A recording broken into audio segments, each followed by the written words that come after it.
شهر رمضان الذي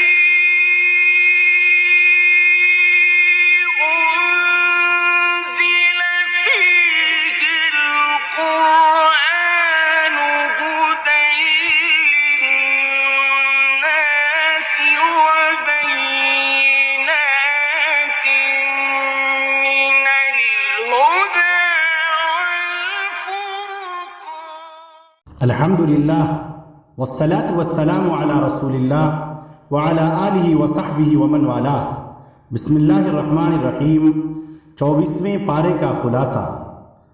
سورہ زمر کا جو حصہ 24ویں پارے میں آیا ہے اس کے مضامین کی چند جھلکیاں پیش خدمت ہیں. نمبر 1، قرآن دنیا کے سارے انسانوں کو دو فریقوں میں تقسیم کرتا ہے. ایک فریق کافروں کا ہے جو اللہ پر جھوٹ بولتے ہیں اور قرآن اور رسول کی تکذیب کرتے ہیں، ان کا ٹھکانہ دوزخ ہے. دوسرا فریق انبیاء اور ان کی پیروی کرنے والوں کا ہے جن کی جزا جنت ہے. نمبر 2، بندوں پر اللہ کی خصوصی رحمت اور اس کے فضل و احسان میں سے یہ بھی ہے کہ وہ خطا کاروں، مجرموں اور کافروں کے لیے رحمت اور توبہ کا دروازہ کھلا رکھتا ہے اور انہیں خود بخود رجوع الی اللہ کی دعوت دیتا رہتا ہے. وہ گناہ گاروں کو مایوس نہیں کرتا بلکہ ان کے دل میں امید کا چراغ روشن کرتا ہے. اللہ نے اپنے نبی کو حکم دیا، فرما دیجئے اے میرے بندو، جنہوں نے اپنے اوپر زیادتی کی ہے تم اللہ کی رحمت سے مایوس نہ ہو جاؤ، بے شک اللہ سارے گناہ معاف کر دے گا، یقیناً وہ بے حد بخشنے والا انتہائی مہربان ہے. ارشاد ہوتا ہے، اور اپنے رب کی طرف رجوع کرو اور اس کے سامنے جھک جاؤ قبل اس کے کہ تم پر عذاب آ جائے، پھر تمہاری مدد نہیں کی جا سکے گی. نمبر 3، بندوں کو توبہ اور انابت کی دعوت دینے کے بعد یہ سورت قیامت کے مختلف مناظر بیان کرتی ہے. جب اللہ پر جھوٹ بولنے والوں کے چہرے سیاہ ہوں گے، سور پھونکا جائے گا، سب اللہ کے سامنے پیش ہوں گے، زندگی کا حساب ہوگا، پھر کافروں کو کھینچ کھینچ کر دوزخ کی طرف لے جایا جائے گا اور اہل تقویٰ کو جنت میں داخل ہونے کی دعوت دی جائے گی. فرشتے ان کا استقبال کرتے ہوئے انہیں سلام کہیں گے اور وہ اللہ کی حمد کرتے ہوئے اپنے مسکن میں تشریف فرما ہوں گے. سورہ غافر. سورہ غافر مکی ہے، اس میں 82 آیات اور 9 رکوع ہیں. سورہ غافر کو سورہ مؤمن بھی کہا جاتا ہے. اس کے مطالعے سے انسان اس نتیجے پر پہنچتا ہے کہ اس سورت کا موضوع حق و باطل اور ہدایت و دلالت کے درمیان معرکہ کا بیان ہے. اس سورت کی ابتدا حضور صلی اللہ علیہ وسلم کے دائمی معجزہ قرآن کریم کے تذکرے سے ہوئی ہے، جو کئی صدیاں گزرنے کے باوجود آپ کی نبوت کی صداقت کا گواہ ہے. اللہ کے علوم و معارف پر قدامت اور کہنگی کا کوئی اثر نہیں ہے. وہ آج بھی تازہ اور زندہ کلام ہے. سائنسی ترقیاں اور جدید تحقیقات اس کے بیان کردہ علمی حقائق کی تصدیق کرتی ہیں. جو انسان کے علم میں اضافہ ہوگا تو وہ قرآن کے ربانی کلام اور معجزہ ہونے کا اقرار کرتا جائے گا. شرط بس یہ ہے کہ اسے قلب سلیم عطا ہوا ہو اور وہ گروہی تعصب اور حاسدانہ بغض و عناد سے بالا تر ہو کر سوچے. قرآن کریم کے وحی الہی ہونے کا ذکر کرنے کے بعد ایک ہی آیت میں اللہ کی 4 صفات بیان کی گئی ہیں، یعنی وہ گناہ معاف کرنے والا، توبہ قبول کرنے والا، سخت سزا دینے والا اور بندوں پر فضل و احسان کرنے والا ہے. یہ سورت جن دوسرے موضوعات کو اپنے دامن میں سمیٹے ہوئے ہے ان میں سے چند ایک یہ ہیں. نمبر 1، وہ فرشتے جنہیں حملۃ العرش، عرش کو اٹھانے والے ہونے کا شرط حاصل ہے، وہ اور جو عرش کا احاطہ کیے ہوئے ہیں، یہ سب اللہ کی حمد و تسبیح کے ساتھ ساتھ اہل ایمان کے لیے دعائیں کرتے ہیں، وعد کرتے ہیں اے ہمارے رب، تیری رحمت اور علم ہر چیز کو اپنے احاطے میں لیے ہوئے ہے، بس تو مغفرت فرما دے ان لوگوں کی جو توبہ کرتے ہیں اور تیری راہ کی اتباع کرتے ہیں، اور انہیں دوزخ کے عذاب سے بچا لے. اے ہمارے رب، تو انہیں بھی ان دائمی باغات میں داخل فرما دے جن کا تو نے ان سے وعدہ کر رکھا ہے، اور ان کے آبا، ان کی بیویوں، ان کی اولاد میں سے جو نیک ہیں انہیں بھی داخل فرما دے. بے شک تو ہی غالب حکمت والا ہے، اور ان کو عذاب سے بچائے رکھ، اور جسے تو نے اس دن عذابوں سے بچا لیا تو بے شک تو نے اس پر مہربانی فرمائی، اور یہی بڑی کامیابی ہے. نمبر 2، قرآن کا ایک اسلوب ہے کہ ترغیب کے بعد ترہیب، جنت کے بعد جہنم اور اہل ایمان کے بعد اہل کفر کا تذکرہ کرتا ہے. تو یہاں بھی ایسا ہی ہے. پہلے یہ بتایا کہ مقرب فرشتے ایمان والوں کے لیے دعائیں کرتے ہیں. اب کفار اور فجار کا حال بتایا جا رہا ہے کہ جب انہیں بھڑکتی ہوئی آگ میں داخل کر دیا جائے گا اور وہ اپنے اعمال بد کا انجام دیکھ لیں گے تو اپنے آپ سے سخت نفرت کریں گے اور اپنے آپ کو برا بھلا کہتے ہوئے معذرت پیش کریں گے. دنیا والی اکڑفوں کو بھول کر بڑی ذلت اور انکساری کے ساتھ آگ کے شعلوں سے نکالنے کی درخواست کریں گے، لیکن ان کی یہ درخواست رد کر دی جائے گی اور جہنم کے داروغہ ان سے کہیں گے جیسے آج عذاب کی شدت دیکھنے کے بعد تم اپنے آپ سے نفرت کا اظہار کر رہے ہو، اس سے کہیں زیادہ نفرت اللہ تعالیٰ اس وقت تم سے کرتا تھا جب تمہیں ایمان کی دعوت دی جاتی تھی، لیکن تم تکبر اور سرکشی کرتے ہوئے کفر کرتے تھے اور ایمان قبول کرنے سے انکار کر دیتے تھے. یہ قیامت کا دن تو بندوں کے درمیان عدل اور انصاف کا دن ہے. آج ہر شخص کو اس کے نیک یا بد عمل کا بدلہ مل کر رہے گا.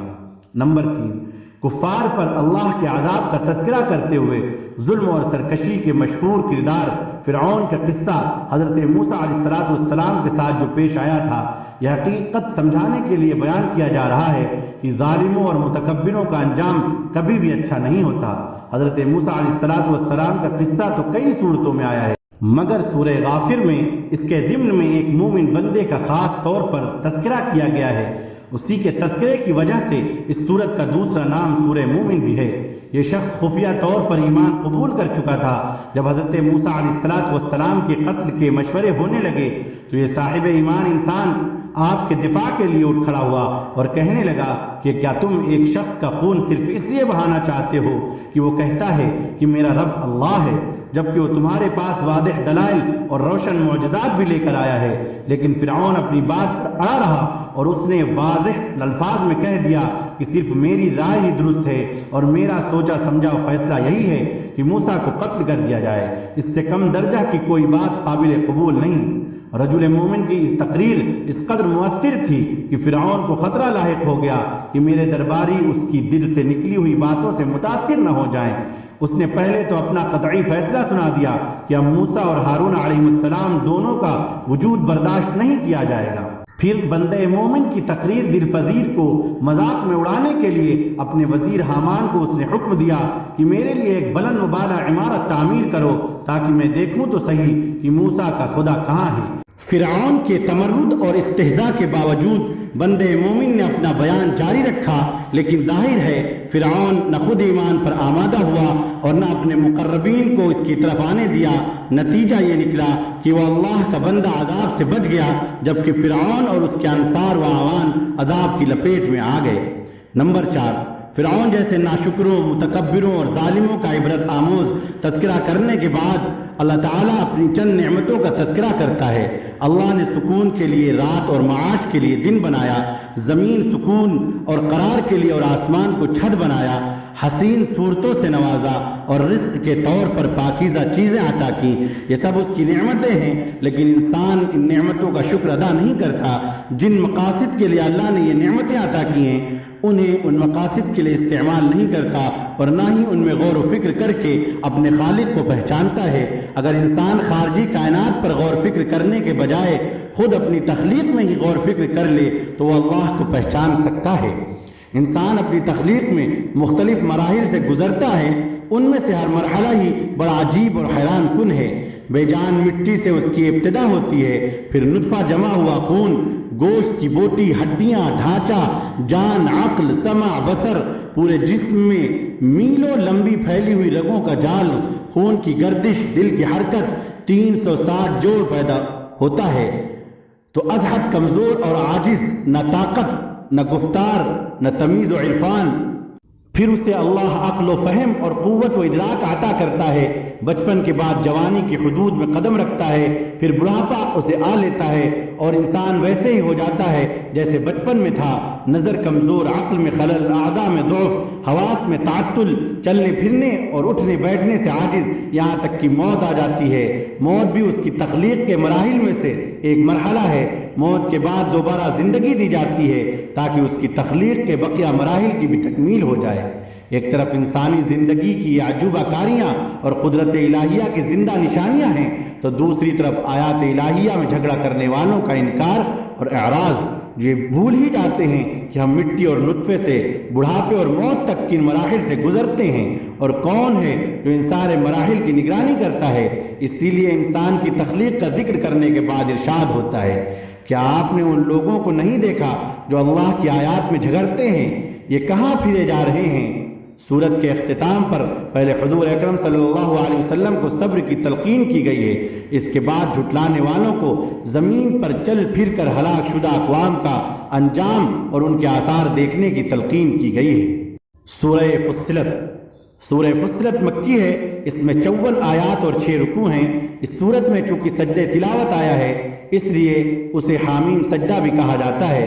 اس سورت کا آغاز بھی حروف مقطعات میں سے حامیم کے ساتھ ہوا ہے اور ایسی صورتوں کی تعداد 7 ہے، انہیں اصطلاح میں حوامین 7 کہتے ہیں اور آل حامیم بھی کہا جاتا ہے۔ یہ صورتیں جس ترتیب سے مصحف میں موجود ہیں اسی ترتیب سے نازل ہوئی تھیں۔ حضرت ابن مسعود رضی اللہ تعالیٰ عنہ نے ان صورتوں کو قرآن کا حسن قرار دیا ہے۔ حضرت ابن عباس رضی اللہ عنہما کا قول ہے کہ ہر چیز کا مغز ہوتا ہے اور قرآن کا مغز آل حامیم ہے۔ یہ صورت اپنا آغاز قرآن کے عظیم ذکر سے کرتی ہے اور بتاتی ہے کہ یہ کتاب اس ہستی کی طرف سے نازل ہوئی ہے جو بے حد مہربان اور انتہائی رحم والا ہے۔ اس صورت کے احکام اور معانی، مضامین اور مقاصد، قصص اور مواعظ، احکام اور امثال، وعدے اور وعیدیں سب بالکل واضح ہیں، ان میں کوئی ابہام اور کوئی خفا نہیں۔ لیکن اس وضاحت اور بیان کے باوجود بھی بہت سارے لوگ اس سے اعراض کرتے ہیں اور وہ بدبخت اپنے آپ کو خود ہی اندھوں اور بہروں کے ساتھ تشبیہ دیتے ہیں۔ وہ کہتے ہیں کہ ہمارے دلوں پر پردے پڑے ہوئے ہیں، کانوں میں ڈانٹ ہیں، اور اے نبی ہمارے اور تمہارے درمیان پردہ حائل ہے، لہذا نہ تو ہم تمہاری دعوت سمجھتے ہیں نہ سنتے ہیں اور نہ ہی آپ کو دیکھ پاتے ہیں۔ مشرکین کے ہذیان اور یاوہ کے جواب میں اللہ نے اپنے نبی کو حکم دیا کہ آپ اپنی شخصیت کا تعارف اور اپنی بعثت کا مقصد بتا دیجئے۔ آپ فرما دیجئے مجھے فرشتہ یا کوئی دوسری مخلوق ہونے کا دعویٰ نہیں، میں بشری تقاضے اور ضروریات رکھنے والا تمہارے جیسا انسان ہوں، لیکن اللہ تعالیٰ نے مجھے وحی اور رسالت کے ساتھ امتیاز بخشا ہے۔ اس کے بعد یہ سورت مشرکین کے کفر و شرک پر تعجب کا اظہار کرتی ہے جو اللہ کی عظمت و جلال کے آثار کا مشاہدہ کرنے کے باوجود ان کا انکار کرتے ہیں۔ ان کے آثار و براہین کی نشاندہی کرنے کے ساتھ ساتھ عاد و ثمود کی تکذیب و انکار اور ان کا انجام ذکر کیا گیا ہے۔ قوم عاد کو حیرت انگیز جسمانی طاقت اور قوت عطا کی گئی۔ ان کی طاقت کا یہ حال تھا کہ ان کا ایک شخص پہاڑ سے چٹان توڑ کر الگ کر دیتا تھا۔ چاہیے تو یہ تھا کہ وہ اس قوت و طاقت کی عطا پر اللہ کا شکر ادا کرتے، لیکن وہ شکر کے بجائے گھمنڈ میں مبتلا ہو گئے اور فخریہ طور پر چیلنج کرنے لگے کہ ہے کوئی جو ہم سے زیادہ طاقتور ہو۔ ان کی حماقت اور نادانی پر تعجب کا اظہار کرتے ہوئے انہیں جواب دیا گیا کہ کیا تم اس ذات کی قوت و طاقت سے غافل ہو گئے جس نے تمہیں پیدا کیا؟ کیا تم اس کی حقیقت کو بھول گئے ہو کہ تمہاری طاقت باری تعالیٰ کی عظمت و کبریائی اور قوت و جلال کے سامنے کچھ بھی حقیقت نہیں رکھتی ہے؟ پھر یوں ہوا کہ ان پر تیز اور ٹھنڈی ہوا کا عذاب مسلط کر دیا گیا۔ مسلسل 7 دن تک ہوا چلی اور ہوا نے انہیں اٹھا کر یوں پٹخا کہ گویا وہ بے حیثیت کیڑے مکوڑے اور خس و خاشاک ہو۔ قوم ثمود نے بھی ایمان پر کفر کو، ہدایت پر ضلالت کو اور بصارت پر اندھے پن کو ترجیح دی تھی۔ ایک دن جبکہ وہ اپنی عیاشیوں میں مست تھے، ایک چنگاڑ آئی جس سے کانوں کے پردے پھٹ گئے اور زلزلہ آیا جس سے سب کچھ زیر و زبر ہو گیا۔ عاد و ثمود جیسی سرکش قوموں پر دنیاوی عذاب کا تذکرہ کرنے کے بعد اخروی عذاب کا تذکرہ ہے۔ جب اللہ کے دشمنوں کو اللہ کے حضور جمع کیا جائے گا اور وہاں ان کے اعضاء یہاں تک کہ ان کے جسم کی کھال ان کے خلاف گواہی دے گی۔ یہ صورت متکبرین اور منکرین کے مقابلے میں مخلص مؤمنین کا تعارف کراتی ہے جن کا نمایاں ترین وصف ایمان اور استقامت ہے۔ جب انہوں نے ایک بار اللہ کو اپنا رب کہہ دیا تو اب وہ زندگی بھر اپنے اس قول و قرار پر جم گئے۔ یہ استقامت ہی ولایت ہے اور استقامت سب کرامتوں سے بڑی کرامت ہے۔ اصحاب استقامت کو جنت میں ٹھکانہ دے کر کہا جائے گا کہ تم یہاں منچاہی زندگی گزارو، یہ بدلہ ہے اس کا کہ تم دنیا میں خدا چاہی زندگی گزار چکے ہو۔ اصحاب استقامت میں سے بھی اللہ کے نزدیک سب سے معزز اور قابل تحسین وہ لوگ ہیں جو اخلاص اور حکمت کے ساتھ اللہ کی طرف دعوت دیتے ہیں اور اس راہ کی مشکلات کو رضا الہی کے حصول کے لیے برداشت کرتے ہیں۔ اس پارے کا اختتام رب تعالیٰ کے عدل کے بیان پر ہوتا ہے۔ فرمایا گیا جو نیک عمل کرتا ہے سو اپنے لیے کرتا ہے، اور جو برے کام کرتا ہے سو ان کا وبال اسی پر پڑے گا، اور تیرا رب بندوں پر ظلم کرنے والا نہیں ہے۔ صدق اللہ العظیم، والسلام علیکم ورحمۃ اللہ وبرکاتہ۔